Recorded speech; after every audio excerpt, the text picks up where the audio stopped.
Hey, it's Andrew Freund here at Atlantic Records for MySpace Music. I am sitting here with the newly revitalized Panic at the Disco. Hello. Hey. Welcome. Thank you. Thank you. Can you give a shout out to the MySpacers? Hey, MySpace. Hi. All right, so my first question is how has this new lineup changed the dynamic of the band?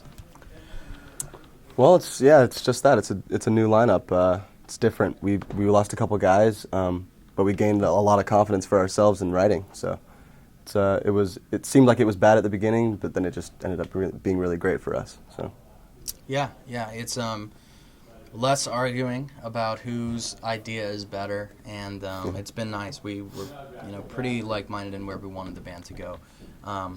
So yeah, I mean it's been a nice sort of relief to kind of get the band to exactly what we've wanted it to be for a while. And how would you describe the feeling of the new record? How does it feel when I go to listen to it? Well, it's hard to say because you've listened to the songs so many times, and the newest one's always your favorite, and you're always writing new songs and kicking off the oldest ones because that's just the way it goes. But I think we're really excited about it. I think it's a good mix of both our previous records. So I think fans of the band will find some of the influences that we kind of got away from on the second record, but there's a lot of new stuff in there. yeah, it's like a variety of different sounds. So it's very spontaneous and then also just sporadic. So how did the first single come to be? Well, the first single, Mona Lisa, was an old idea that Brendan had, and it was just like a verse and a chorus, and we hadn't done anything with it, and started working on it with Butch Walker, and he really liked it, and I think that's really kind of the reason why we even started working on it again. And, it was nice. It kind of ended up flowing out. We got to finish the song, and it's always tough for us to pick singles because we have favorite songs that nobody else likes, and some of the times we're like, I don't know about that song, and everybody's like, man, that's our favorite or something. So so it's nice to get other people's opinions on that. People that want to pick singles and stuff. So we're down. We wrote it, so we're definitely proud of it. Whatever song they want to choose. Yeah, and it lent itself to a good video. Yeah. We worked with Shane Drake again, and he loved the song, and we came up with a great treatment together for it. Yeah. So since there's just two of you now, how would you say the songwriting process has changed for you guys in terms of writing? I think lyrically it was a huge change. For me personally, just, I had written lyrics in the past, but never taken it to a point where I felt like a lyricist or I felt like a songwriter. So in that respect, I think we both had to kind of push ourselves to kind of work a little harder for that. And I think it paid off. I mean, we're definitely excited and proud of this record, so I hope that shows.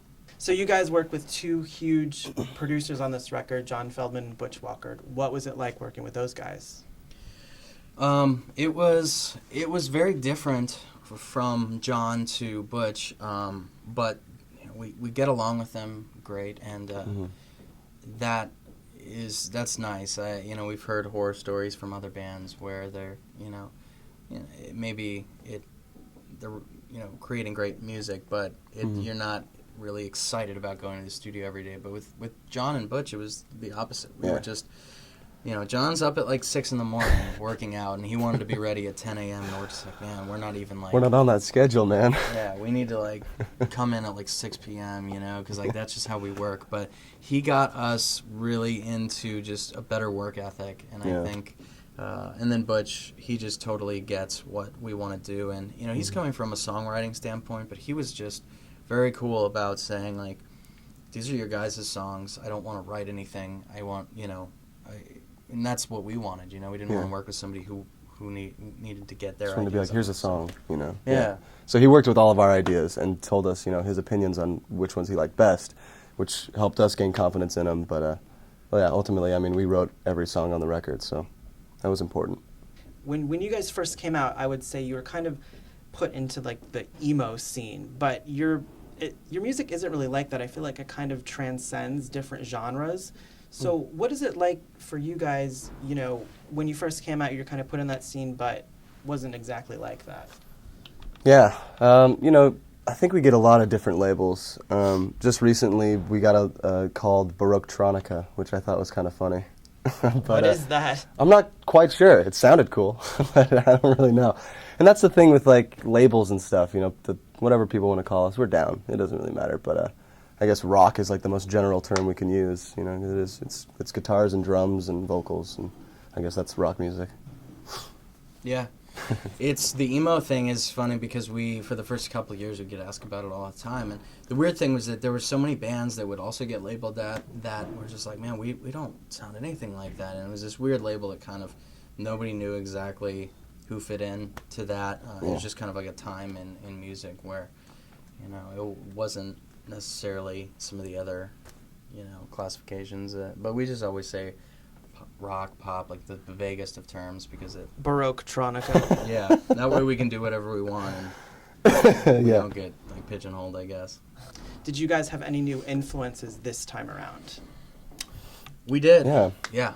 I mean, there's always the older bands that we maybe haven't listened to before and you kind of stumble across, you know, the recommendations on iTunes is kind of like really awesome. It's like the Netflix thing, you know, where you find all these new things where you're kind of like, man, this is not something that I would have just picked out on my own. So it's nice that they have the genius thing to show you what to do. But also, like the Arcade Fire record came out in the middle of writing. That was really good. Yeah. There's this band Fun that we worked with. Their record's great. And Neon Trees, which Dallin, our bass player, is friends with. Their record's really good. So. Mm-hmm. Yeah, there's a lot of newer bands, I guess, that we kind of hadn't really been into in the last, I think, 5 years. We never really listened to a lot of new music, so it was kind of nice to be excited again about some newer bands that were out, you know, and so that was really cool. Wait, so when you mentioned the iTunes things, are you telling me that you go on iTunes, click on Panic at the Disco, and see what it recommends? Oh, no.